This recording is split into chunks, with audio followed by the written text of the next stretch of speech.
বারহাক আমার দয়ার নবী তোমার সঙ্গে যে কথা বলেছে বারহাক সত্য কথা বলেছে।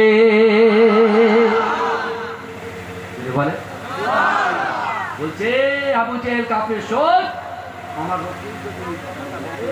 বারহাক আমার দয়ার নবী সত্য কথা বলেছে। যদি বলুন আবু বকর সিদ্দিক রাদিয়াল্লাহু তাআলা আনহু তিনি জানতেন আবু জেহেলের ব্যবহারটা খারাপ, আবু জেহেলের ব্যবহারটা উগ্র।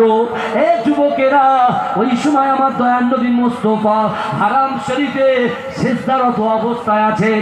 এ যুবকেরা, এ নবী পাকের উম্মতিরা, আবু বকর সিদ্দিক এক ছুটে ছুটে ছুটে ছুটে ছুটে কাঁদতে কাঁদতে আমার দয়ার নবী মুস্তাফা সাল্লাল্লাহু আলাইহি ওয়াসাল্লামের কদমের কাছে পৌঁছে গেলেন।